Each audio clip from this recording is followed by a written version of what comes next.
Right, I'm just showing you this. I'm putting this meter under, well, can you see that? I don't know. Under the one of the turkeys to see exactly what the temperature and the humidity is under there. As you can see, the outside temperature here is 26.6 degrees C, which is very hot, but only 56% humidity.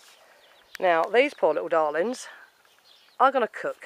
They're in the caravan to seek shade, so I'm going to have to now rig up something up there to give them some shade. And then no doubt it's going to blow a gale and tear it to bits, and I'll spend the rest of my life picking up the pieces again. That's what I seem to do. But the worst of the day, and we haven't really started yet, is my discovery this morning. My guinea fowl nest. Oh, can you pick this bit of wood up, Tal? I don't know where the hell that came from.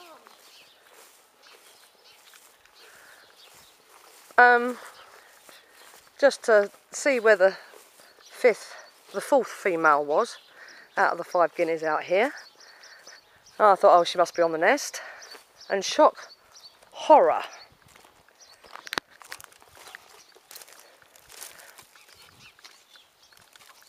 One egg. Last night there were 7.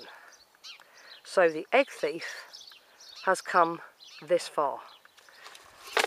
Now we do have rather a large hedgehog that floats around in the garden and floats around out where the turkey, where Morris is. And I think hedgehogs probably eat eggs, but I'm not convinced. Girls are under there this morning. I don't know if they're laying there. I'll have to look through there later. But this is rather worrying that it's gone from right down the far end of the field there. Of course, that's if it's the same thing. There's no way an aerial predator would know there was eggs there. So if it isn't the hedgehog, and it's certainly not the dogs, so the dogs can't get in there. I know one of them will nick eggs if they're readily available and sort of on the floor in the kitchen waiting for me to deal with it. And the kitchen door's open, they're coming in and nick 2 or 3. But they cannot, I mean, they're border collies, they cannot get in there. Guinea fowl can just about get in there. And it's certainly can't get in from the front here, and they certainly can't get through that lot of jungle there. So it's obviously something on the ground, but if it is the same creature or the same species of creature, I've got them down there in the bottom of the field, right down there, halfway up the field, and now there. And the house is there. My chicks are there, and my baby guineas and chicks are in here. That's the pigeon's dad. All 3 of the pigeons I've got in the house, that's their dad. Isn't he beautiful? He's white and beautiful. They are grey and ugly. And the mother is as stupid as they come because she just keeps throwing them out of the nest. And I am stupid as they come and find them on the floor, and the nest is right up there. That's how far my little baby fell that I have in the house, right up there, the double girder thing. And you can see Mum sitting back on the nest. I hope you haven't got any more up there, dear. She's sitting in the nest there, and the baby was there. So no soft load. That's my 2 compost heaps there that as you see the hay there, I put on from time to time to put everything down, because I don't want the turkeys eating the stuff on the muck pit out there, just in case that it's got disease and things as a... Oh, rooster, please! As they are susceptible to all sorts of diseases that will just kill them. I'm not going to allow them to eat what I take out of the stables, just in case, so I compost it and keep an eye, and it's under controlled environment, so it doesn't dry out too much, doesn't get too wet. I can control the situation, and it's this first pile here was very nearly 6 foot high last year. It's now 2 foot from where I started it, so that is very nearly all gone, and I'll put that on my vegetables when it's when I've turned it again. That'd be lovely. Yes, so it's very worrying that whatever the egg thief is, if it's a meat eater, and if it's an egg eater, then it's well, of chicken. Well, no, chickens eat eggs as well, and they'll also eat meat. They kill mice and small rats and lizards and things. So, but my 4 chicks and the 2 turkey poults are going to be in there in a minute when I've given it another clean. That's rather close for comfort, so I really must find out what on earth it is. Right, I'm in the stable with no tail, because I'm going to try and get the sensor underneath her as carefully as I can and close to the eggs, or in between the eggs, without her breaking anything on them or whatever. You can see the temperature in here is 29.7, humidity is only 50. Now by this afternoon, the internal temperature in these stables is going to be something like 36, 37 degrees. Absolutely unbearable.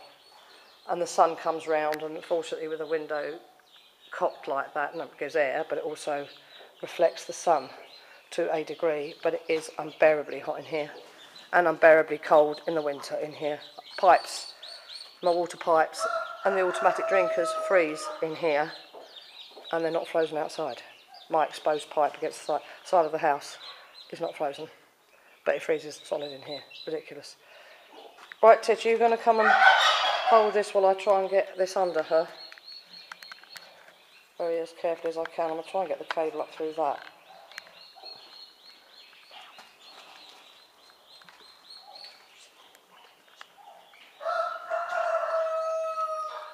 Don't get me. Oh, girl. Oh, love.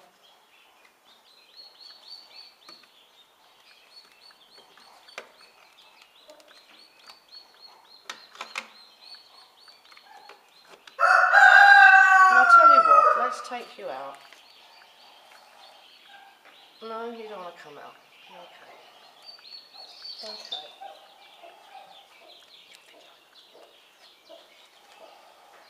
Oh, my love.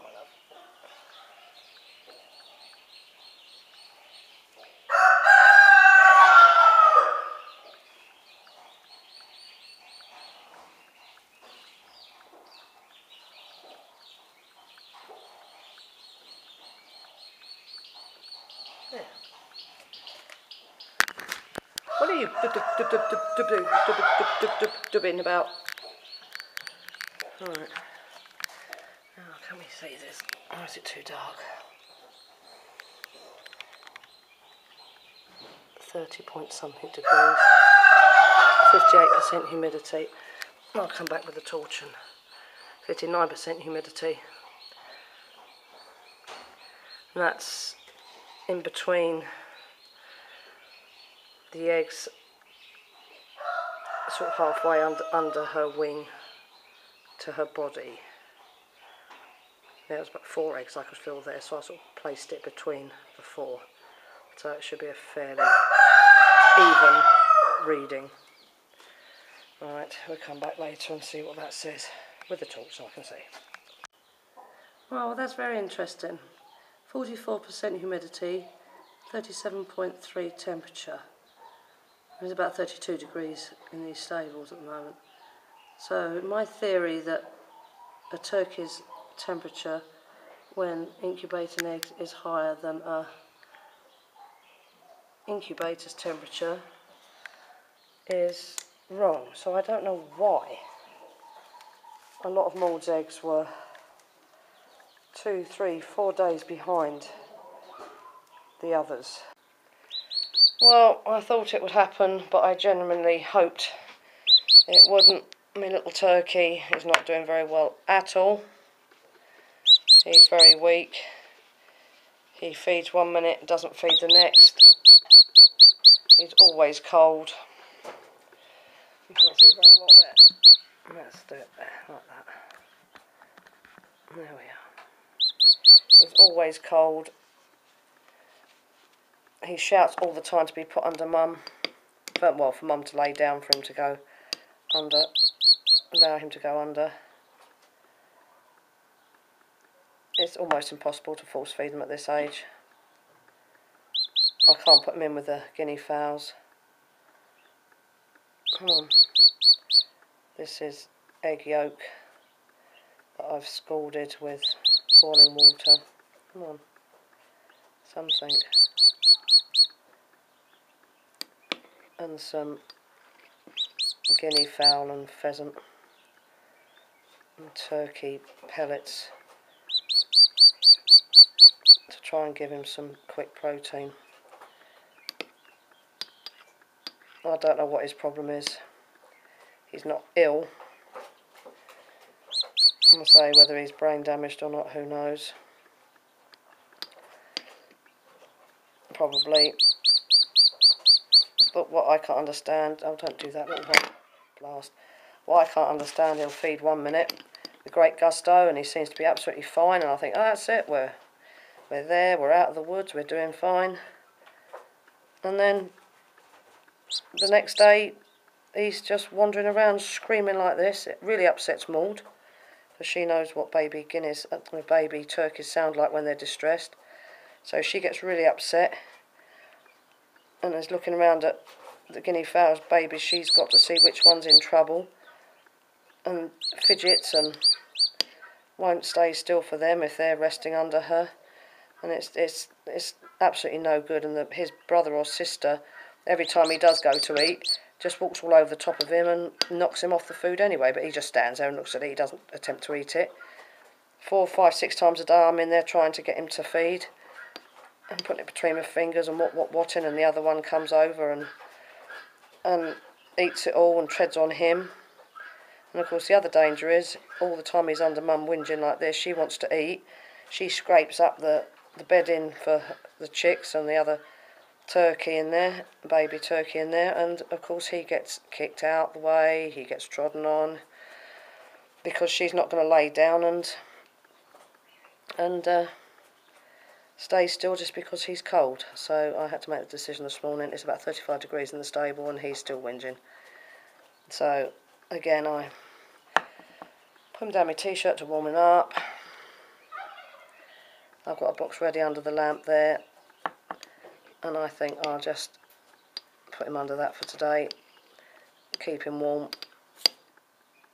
feed him this every sort of hour on the hour to try and get some protein into him.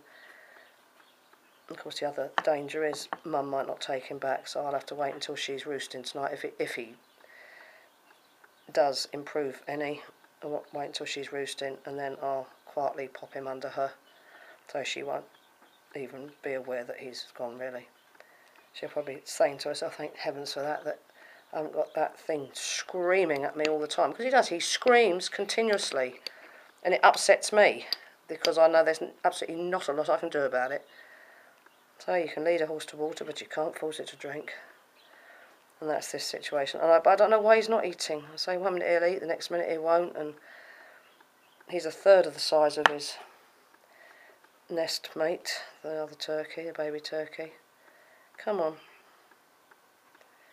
Let's stick you under the lamp on a bit of cloth and warm you up and keep you secure. But if he dies, I should be absolutely heartbroken. Absolutely heartbroken. So I've got to try everything I can to keep him going, even if it means taking him away every single day and force feeding him and then putting him back at night. If that's the case, so be it. And there was me thinking hatching various fowl under other fowl would be a lot easier on me and a lot simpler. I wouldn't have to worry about heat lamps, cost of heat lamps, because very expensive things to run. I wouldn't have to worry about staying up 24/7 waiting for them all to hatch and watching every single one hatch and helping if necessary, then sleeping on the sofa every night for the first 4 days to make sure nobody goes over on their backs and nobody gets, because guinea fowls are dreadful for going on their backs, so are turkeys. And guinea fowls are also vicious little devils when they're first dried out, and they all go around eating each other's feet, and no, dreadful. So until they stop all that lark, I'm sleeping on the sofa for just a couple of hours every night so I can hear what's going on, because they're in the kitchen, so it's literally next door. And I thought it would be so much easier. I wouldn't have all that aggravation. I could just let the mother fowl get on with it and do the thing. Yes, sure. It's caused me more aggro than that. Won't cause me as many sleepless nights, but it's causing me aggro, and of course it's also a few deaths, which if I had been doing it wouldn't have been the case. But broken shoulders eggs are probably due to, come on darling, the amount you're eating wouldn't keep a flea alive. All you're doing is living, you're going nowhere. I'll do that again so I can get a bit of this in you. Oh, I missed it, missed it. Do it again. Yeah, then he just shakes it out. That's what he does.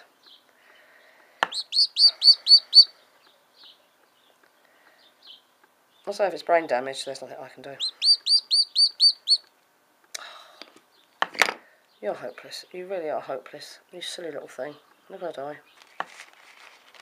Yeah, okay. Follows me around the stable, waiting for me to bend down so he can jump on my legs to warm up. Follows me out the door screaming. It breaks my heart. Breaks my heart. Alright, little sweetness, we're going to put you under the lamp on a bit of cloth. Yes, we are. Meanwhile, I'm trying to get stables cleaned out to bring Maude and her babies down to closer to the door so they've got a draft because they're overheating. Poor Maude panting all the time. It's really not good for them in there. Have you got a deformed toe? I don't think so, have you? If you have, that means you have got brain damage. Have you? Stand up, little one. No, we're okay. He's so weak. I mean, he looks just like a hatchling. The other turkey and the other baby turkey, and there's 4 times his size. He's got nothing in his little crop, absolutely nothing. Completely empty. Well, let's put you in the box, babe. My poor roosters, they're just too hot. So they're laying. He just appeared out of the bush there like a velociraptor. They're looking at me. You're too hot on your boys. Yeah, it is a bit hot. A little bit too hot, that's an understatement. Right. Well, absolute damn tragedy. It's so damn hot in these stables. It must be about 40 degrees today in here. I've got every door, every window, everything I can possibly open. I've opened the big barn doors at the back, but another little guinea fowl was dead when I came to give them their lunch about half an hour ago. I just walked in, put their lunch down, turned around, and there's one the other side of the drinker, dead, just laying. Whether it had laid down because it was so hot and she thought it needed warming up and laid on it and literally killed it with heat, it died of heat exhaustion, or whether, I don't know, she keeps laying down to get them to go underneath her. She's dying of heat herself. They're too hot. I mean, they're guinea fowl, but they can't take this sort of heat. So whether it laid down because it was exhausted, because they keep laying down, I keep coming and shaking them up to stop them laying, because she'll automatically go and lay on them. Or call them to under her, and then of course they're little and they'll go under her because that's what they instinctively do, and then die of heat, plus the fact it's not doing her any good whatsoever. She's panicking and doing a lot of moving around at relative speed, which turkeys don't normally do, and whether it got trodden on, whether it got laid on, whether it just suffocated with heat because it stayed under her too long, I honestly don't know. All I know is I've lost another one and I'm heartbroken. So she's now down to 21. The stupid broody hen I had in there, who's been broody for over a week in the tin hut, and I've kept eggs in there for her to brood, boiled eggs for her to brood, so she didn't go off brood. Stayed on the nest all day yesterday, all last night. This morning she came off to have a feed and then decided there was no way she was going back on it again, probably because it's too hot, and she couldn't take it. Poor old broken shoulder. Although she's not too bad, I've opened the stallion's bottom door now, so she's got a bit of a draft across the floor. She's not panting, she's fine. She's absolutely fine. And there's a bit more daylight coming in as well, which is brilliant. I'll still have to keep that light on for Maude because I don't know why this stable's so dark, but it is. And broken tail, no tail. She's panting. I can only have that window open like that. I can't open it, take it out completely like I have there, and I'll have to put that one back before much longer, because once the sun gets round here, it streams in and heats everything up ridiculously. So I have to put the window back, but for the moment there's a bit of a draft, which is helping. So poor old Maude and her 21 guinea fowl are going to have to go in here. I've got the thing like that. Oh, I've moved the hen. And I've brought him back in here. He has had a bit of a feed, but he wasn't very happy in the box. But she's better in here. She's not panting half so much as she was in there. The chicks were all flopping about all over the place. Little brother over there, turkey brother or sister, was laying by the door. This one, I don't know what to do about that one. So there we are. So they're better off. They've got a draft because outside is just there. So I've hydrogen peroxided in here. It's no longer a foaling box or a cow pen as it was for a couple of years. It's now going to be where Maude and her 21 babies are, because pretty well shaded there with the trees. The sun comes in a bit, but not that much, but at least she's going to have a draft, and with the fence up here, so she should be better off. This one, I don't know, I'll bring the other turkey up because she's still sitting on her nest down the bottom of the field there, and completely exposed to the sun. Yeah, she's okay. These poor turkeys don't know what to do with themselves. The two males and the one female remaining out here. They don't know where to go, they don't know what to do, but she's right down there in that bush, down there at the bottom left, in the full force of the sun. So I've got to get the other stable sterilised very quickly and get her out of this heat. Because I've brought her up twice and put her in the stable, and she's just darted straight back down there. And I can't shut the door, obviously, because they need to be able to come in to drink and to get out of this heat. But it's gone from about 13 degrees during the day, and I was actually walking around with my coat on still in the morning to do the feed round. It was really cold, very cold at night. You know, put your thick jumper on in the evening in the house. Very nearly light the stoves again. And then 2-3 days, it's gone from that to 30 plus outside, and I was saying it's about 40 plus in here. Absolutely ridiculous. Poor Maude. It's absolutely unbearable in here for her. And unfortunately the other stable hasn't dried out sufficiently enough for my liking to put her in it tonight. The baby guineas every now and again pant as well. They're too hot, so I think that's what killed the other one. So they lay down and then she lays down. See, look at that, they're all panting. Mouths open. It's really ridiculous. It must be 43 degrees in here. Absolutely unbearable. Absolutely unbearable. These little people are a lot happier. Even him, her. That little bit of egg and putting it under the lamp for 5 or 6 hours worked. It's been eating merrily. It stopped screaming. It was actually running around the stable just now with brother or sister. Look, it's really quite active now. Incredible. So I'm going to boil up some eggs in a minute and give them boiled egg tonight for supper, and hopefully that one will improve. Egg seems to be the magic for him, her. I don't know why. Just always waiting for Mum to feed it. You're not a baby sparrow or something, dear. You're supposed to eat yourself. But it's weird. But they're a lot happier. She stopped panting. Well, she does pant from time to time.